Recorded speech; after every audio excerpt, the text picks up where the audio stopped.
Don't ever forget that the reason you exist at companies, whether they see you as a strategic partner or just a cost center, the idea is still solving problems, innovations, but also just operational efficiencies too. And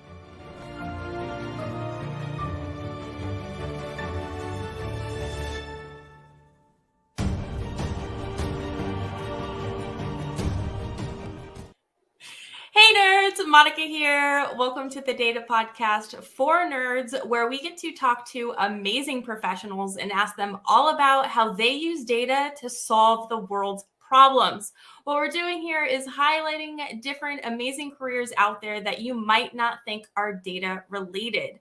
And of course, we always include some fun bits because we're all nerds here and we love to have fun. So today with us, we have Stephen Pope. How are you doing today, Stephen? I'm good. So how are you doing today? I am doing fantastic. I got one of my cuddle boys with me right now. So, yes. This is Rocco.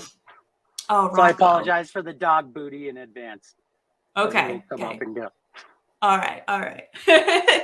So we usually start out the show by understanding people's origin stories. So if you could tell us about your background and how you got to where you are today in your career.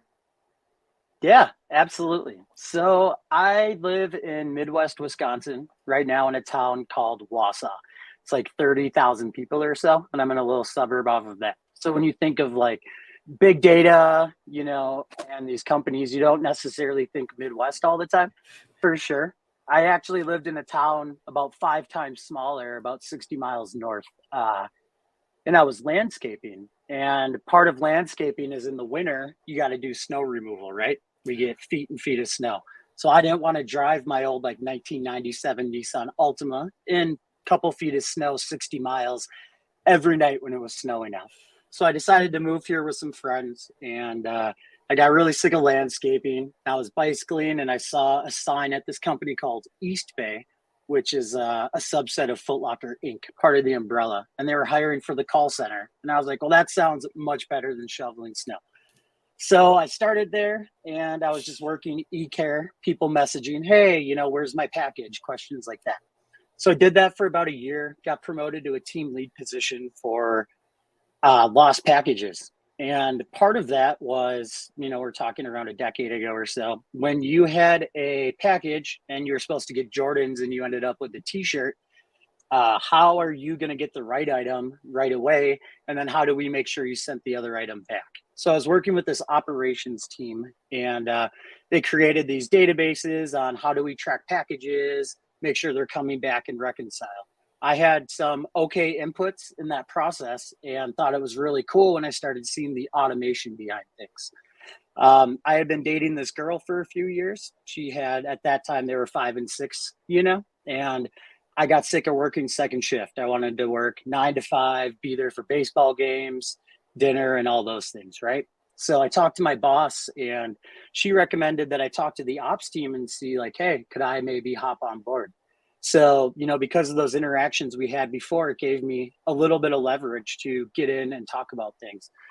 I got the position, and that's where I learned the fundamentals of SQL, some JavaScript, HTML, a lot of VBA inside Excel. And the more I did it, the more fun it was, the more processes I hooked up.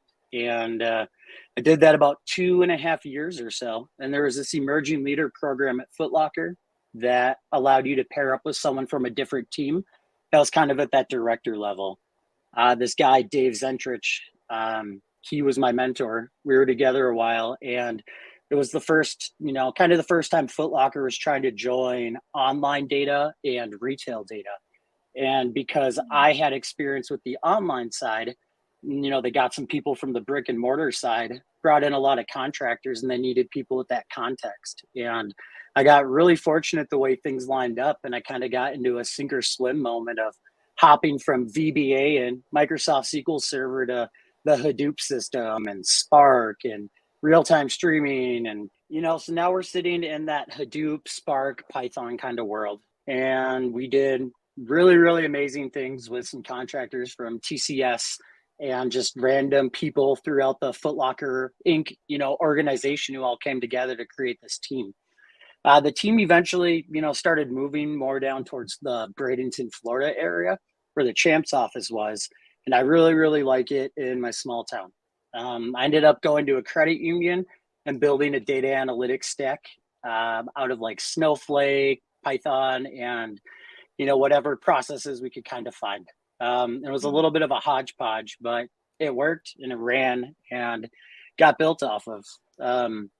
COVID hit, right? And when COVID hit is really when remote work took off exponentially. And there was this startup company out of Chicago called Freeosk, and they were looking for a data engineer to come in. I hit it off with Chris, the director there, and Ahmad, the CTO. And, within, I think, 5 months or so, I went from data engineering to managing the team. That was really, I think, those couple of years there were probably the most impactful that I had of all time. I brought in some people, we built new processes, and I guess we did good enough as a team where, the team was picking up basically everything. And I was left with feeling like the challenge of where I wanted to go next, I needed to push myself a little harder. Went to join a startup. And before I even started, funding got pulled and found myself kind of on the job market a year ago in a total panic. And that's when I jumped into InfoSeps and kind of got my toes wet in the architecture consulting type of role. So I work long-term right now with a client, confidential. I spend about 80% of my time with them doing high-level architecture, kind of some on-site coordinating, technical product manager, wearing a lot of hats, and then contributing back to InfoSeps as a whole on initiatives. So it was about as organic of a journey, I think, as you could get. Sometimes I still surprise myself looking a decade back and seeing kind of where I am today. So absolutely, that's my origin. Thank you. Question for you. It sounds like you always find yourself in situations where you have to jump into something where you don't know what you are doing, something completely new. So what I want to ask you is, when you are learning those new things, what are your go-to resources for learning? Oh man, if I can get firsthand with somebody and work, I guess learn in production, I would call it, is my ideal thing for sure. So you can go online and, the way that you might Google something, you can get different answers depending on the assumptions that you might be putting into your question, or you might find a way to do what you think you want to do, but not necessarily the best way to do that. So if something's new to me, if I can sit down with one or two people, whether it's face to face or on cam, and say, hey, here's the problem. This is how I think I want to approach it. Can you tell me what you find wrong with this? Or like, what is a better reason around that? So I've been very lucky. I'm always working around people that are extremely intelligent. But with that, comes every quarter going through trying to find, well, what are the tools, resources, and things out there that are coming up, and trying to get ahead of that curve as much as possible without burning yourself out. I think preventative is the best way. Otherwise, I don't chat GPT yet, but Stack Overflow is usually where Google leads me. And I really like the examples, and you get about 9 or 10 people competing to sound like the smartest person. So you kind of get a mixed bag of things. And I really appreciate that piece of it. Yeah. You mentioned trying to get ahead of the game when it comes to tools. How do you do that if you're in a current situation that you might not have access to those tools? That's a good question. Okay. So yeah, I think like once you kind of build this base foundation of information, if you kind of, let's say you've used Python and scripting, but you've also done Java or .NET and object oriented and compiled, you kind of pick up on things enough to where you know what you're not going to know. So you're more prepared for the situation as it comes. I think that's kind of the important piece. If you're switching from SQL Server where it's select top 100. You go to MySQL and it fails. You're like, okay, how do I do this? Okay, how do I limit rows? And you use the limit word, and you kind of find those gaps there.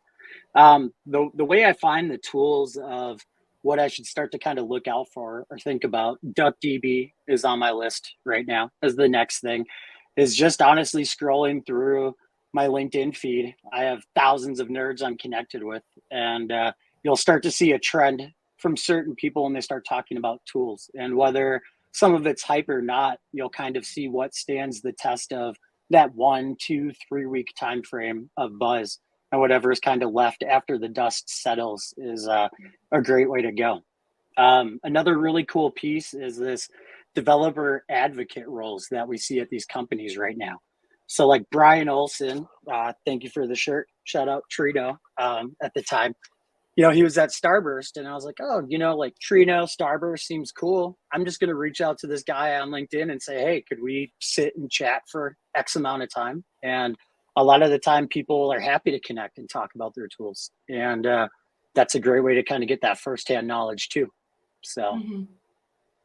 Okay.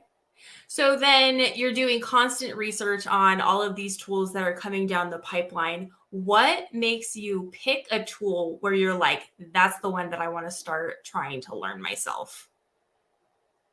That's, great question as well. There's kind of I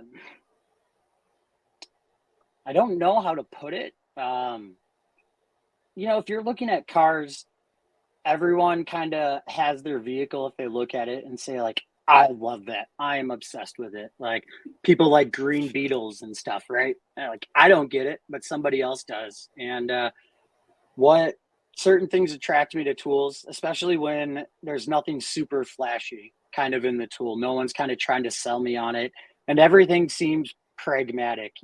Is it taking something that already exists and optimizing it in a way that's actually relevant to understand, or is it doing something completely new? And if it's doing something completely new, how am I ever going to get this in a backlog? And, it all kind of rolls into, you get excited because something looks cool, but then you have to think about, what is the business value? What is the actual ROI on this, other than, well, we can get a tenth of a second faster results. That might not matter for a company doing batch processing, right? Like it doesn't matter. So if you can think about it from that way, how can I leverage this at my job, or what can I get out of this that'll help me somewhere else? Then learning it is only going to kind of benefit you. Mm-hmm. Yeah, that's a good way to look at it. Is everyone has a new tool these days, right? Everyone's promoting their new tools, but what benefit can they bring to specifically what you personally are doing, either at your company or maybe on a personal project that you're building, right? When I have free time, I don't get hyped typically when I'm learning new tools. There's a certain amount of, I guess, programs that you learn, SQL syntaxes that you learn before you don't get those.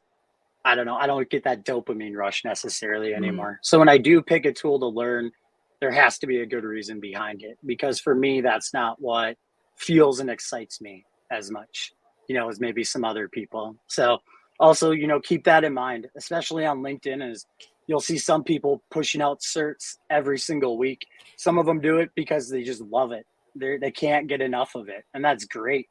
But you don't have to do that. So yeah, that's a good point. So when you do have, you have a tool in mind, you want to start using it, are you more likely to try to start using it for stuff at work or for a personal project? Definitely work. Okay. If I do ever do personal projects, I would say I like to see the outcome of the project right away. Patience is something that's very difficult for me. I'm very much, let me obsess about this for 11 hours and then not think about it for 2 weeks, on, off, on, off. So when you have the tools and the things, you can watch it kind of come into fruition. It's almost like a quarterly exam of everything at that time. Work is really a great opportunity to, I guess, so right now with the company that I'm working with, what's really interesting is if we're talking about, let's say, iceberg or something like that, is we don't just take someone's word for it, right? The next step would be like, okay, this is great. What are the other tools that kind of live in this same area, you know? And how can we do a comparison to say what is the best fit for this use case or for this company, or what is probably the most widely adaptable way? And those are really good opportunities to say, hey, I'd like to, touch Delta and work on that for a little bit and do the comparison. Or, for me, my favorite thing is if a couple people are already touching the tools, how can we all get together, do a meeting, and I'll even just be the note taker, make sure the conversation's moving forward, collect all the thoughts, reiterate, and try to absorb as much as I can from everyone else. And people hate doing that job, I think, and I love it. And I get to kind of secondhand take in a lot of different information. So if you ever have that opportunity to get in and you don't necessarily have the tool, the access, or someone else gets it, there's still ways you can contribute into that and grow. So with personal projects, I've said that probably about 3 times now. I do want to get into personal projects. And I know we talked a little bit beforehand, and you seem to be more creative with your personal projects. So I want to transition into the official fun bits. Let's do it. So for your personal projects, you like to build instruments. Is that correct? Yes. All right. I do. Elaborate on that. Yeah, I can grab one of them real quick if you'd like to see it. Yes. Kind of talk it out. So this is a Telecaster type guitar that I just recently built. It's definitely not the prettiest on earth, but that's kind of the point. And it's more fun to kind of build than it even is to play. So like one thing you'll see on a Telecaster is usually the pick guard ends kind of around here. And I was like, well, I want it to go to right here. So I'm going to do that. It's this beat up kind of leather look, right? The color scheme on here, I'm colorblind, so I can't necessarily see all the subtleties, but on the body, I had over sanded a little bit. So I had that rough wood. So I tinted some, I guess, like finish, like a wood grain filler. And when I rubbed it in, it created kind of these natural, I guess, color differences. And I was like, this is awesome. So now I'm going to take like 5 different shades of oranges and reds and just start mashing them together and see what happens. And it kind of turned out cool. This was the first kind of body that was just a block of wood that I've built where it became a complete guitar shape. It all started, I had this 7-string guitar. It was a real cheap one. It was pretty cool. And I dented it, chipped the paint. And I was like, all right, I'm going to take it apart. I'm going to fix that little chip of paint and we'll go. Next thing I know, I have wires everywhere, hardware everywhere. I have no idea what any of this stuff does. I tried to buy replacement parts. They were wrong. And that's kind of when the Googling began, right? Like, what's the difference between a 250K and a 500K pot? And what is the best way to finish a guitar so it doesn't leak all over you and stain your brand new pants that your partner got you that you said you'd be careful with? That never happened, of course. And it just became this obsession of building them and then having kind of this piece come out of it and saying, it's not perfect, it's not great, but like it's cool and it's unique and I'm getting stuff out of it every time. If I could spend all my time, I think every day just tinkering around and building instruments, that would be my dream for sure. So, but I don't like building them with the expectation of what they need to be in the end, right? So a customer requesting this would be cool. I think I would just overthink it. And so all the guitars would have to be for me, but people would have to pay me and have no input in them. So I don't think that's a realistic goal.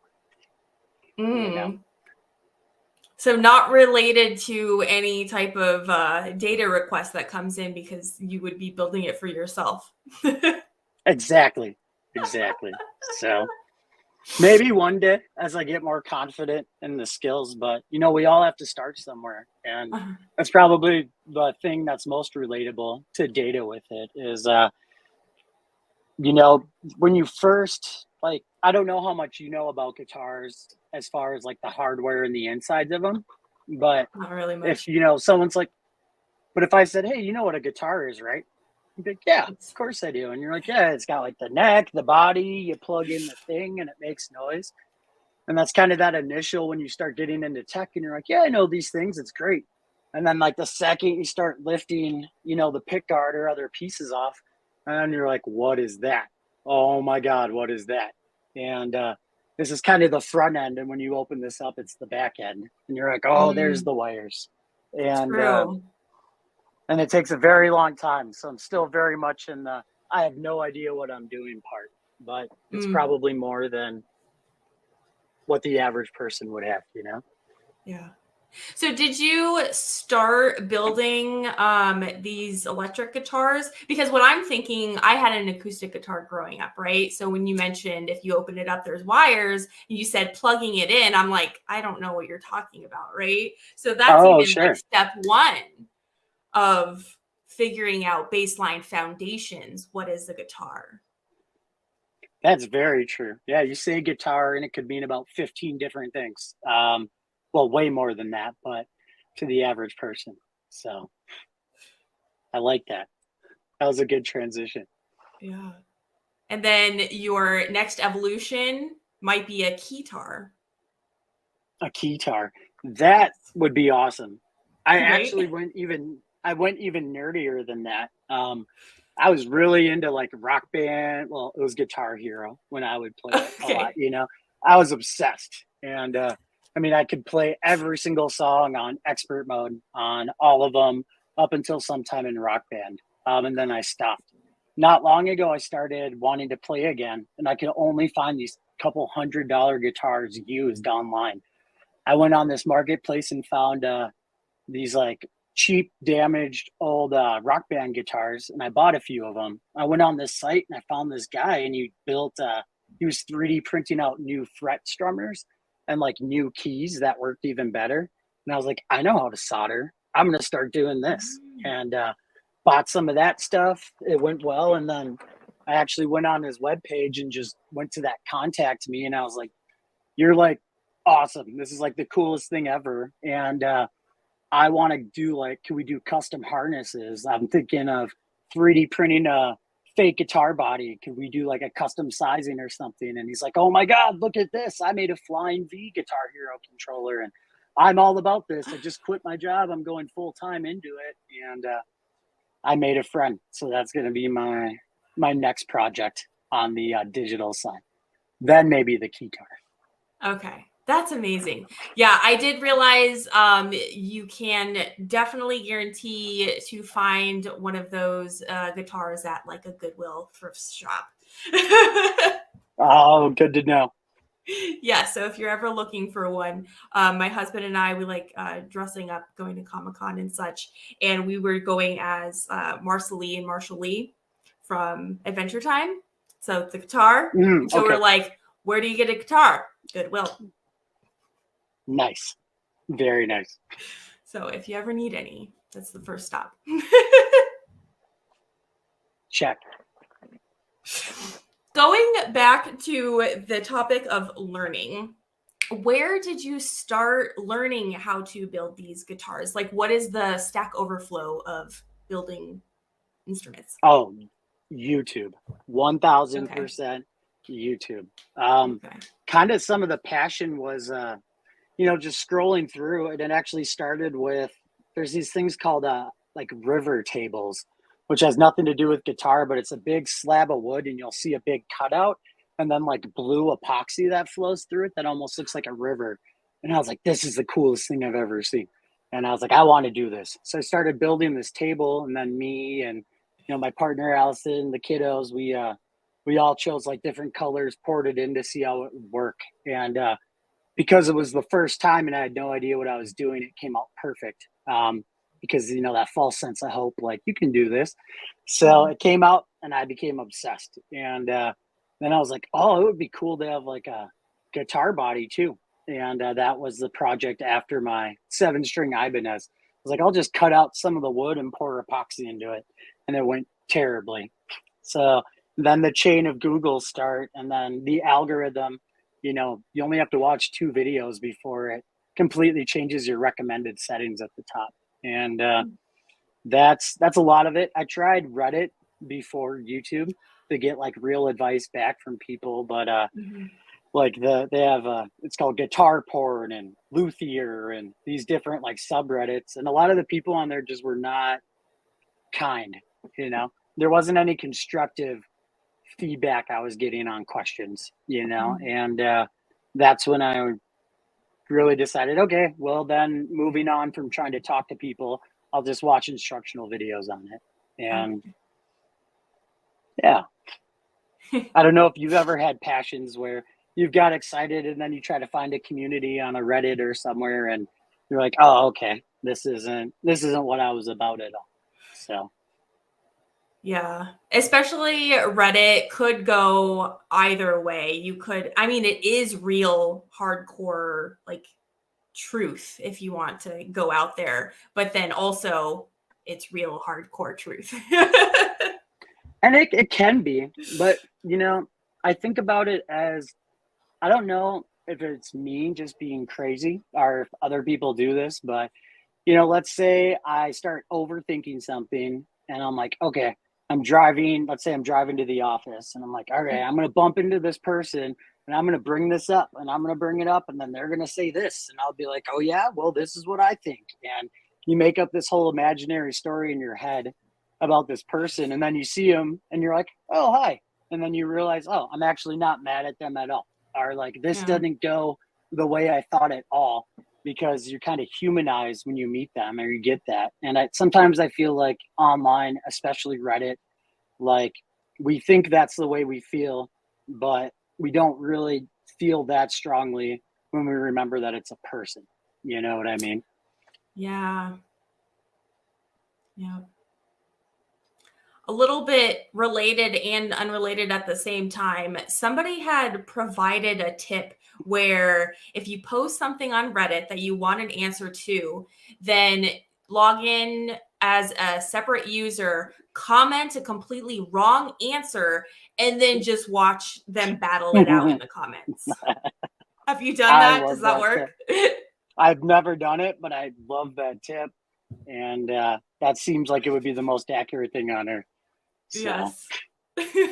I have not tried it. It's a scary world out there sometimes. It is. But it's nice.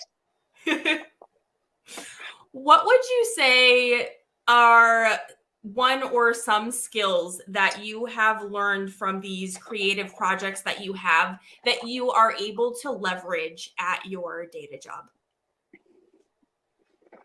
Good question. I think it's a lot of just state of mind. I wasn't great at soldering when I tried to start soldering. I'm still not great at it. The first time I did it, though, I did great. And then the second time I did terribly. And that's kind of something that I find is a trend, at least for me a lot, is when I start dipping my toes into things, it goes really smoothly at first. And then there's a huge plummet. And then you spend a lot of time trying to climb back up to where you thought you were.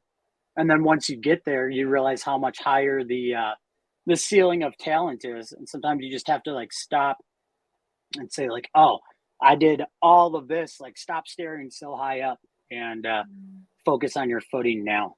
I don't know. I mean, people have different aptitudes in this world, and people are going to have natural talents that I never would, and vice versa. But just because of that doesn't mean just because your entry point's a little higher to, lose determination or lose focus of where you are. And if I ever get intimidated by a new stack or I get stuck on a problem and I can't figure it out and I can't find the resource, there's nothing that is preventing me from figuring it out. It's patience and determination. So as you'll kind of see back there, I try to be the chihuahua in that situation and not just lie down and take it. Yep. So you got to fight for it. You do. And it's not there is that reward at the very end when everything works out, but it's it's not easy, and that's Mhm. okay. I think that's kind of why I like try new things at work too, because I can't just give up at work as easily, right? Like I enjoy not living in a cardboard box outside. So at work, there's the expectation to get it done, the expectation of not being perfect, because there's timelines too, not having the luxury of putting it away for a month. It's little bits each day. So Mhm. Thank you so much, Stephen, for all of these wonderful takeaways. Are there any final words of encouragement or maybe recommendations that you have for the listeners?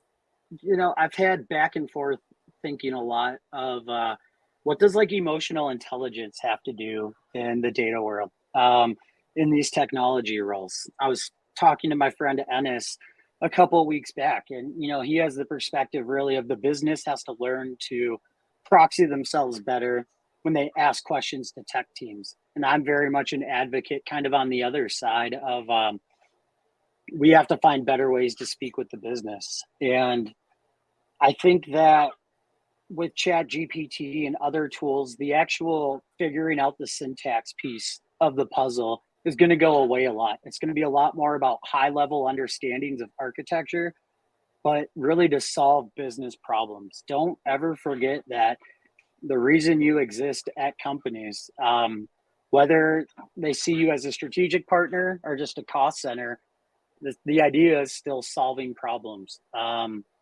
Innovations, but also just operational efficiencies too. And it's okay to be confused. Be the person who says, I don't know, but let me find out. But make sure if someone's asking for a new column in a report, they're not using it to download into Excel and, pivot and VLOOKUP into another table. Find out what they're trying to do, and maybe there's a better way to do it. And you just have to care enough to ask, and you'll develop that communication. If it's hard for you to do it, if you do it just a little bit, you might find out people would rather have you ask a question and just communicate your best than to be shy about it. So I love my business partners, and we have, I think, one of the best relationships. They can tell me when they're not happy about progress. They can tell me if they don't trust a data source, which is really good to know on a heads up. And I can tell them when their idea doesn't make sense to me. So to me, that's how we're going to have to grow in phase two. If anybody out there listening has any questions for you, where can they find and or follow you? Hopefully not follow me in person, but if they want to find me, I don't do a lot of social medias. I'm on LinkedIn. I'm always happy to respond to there. One thing I will say is I make it a point as much as possible to leave my phone upside down and leave it when I'm off of work and I'm going around. I really like to try to be disconnected from it, but when I see something, I'll answer it. I'll do meetups like Zooms and stuff like that with people if they want to do that. I'm not the smartest person in the world, but one thing I can promise is if you're trying to get into this area or you have questions on how to grow or anything, I will tell you what I think without a filter and try to be as honest as possible from an outside perspective. And if that's something that you need, let me know. I'm happy to do it. I love that. Well, thank you so much, Stephen, for coming on the show and sharing your wisdom. This was a lot of fun. Thank you so much. Were all really good questions that I had to stop and think on, and I really appreciate it. I'm glad you enjoyed it. And as always, folks, happy learning.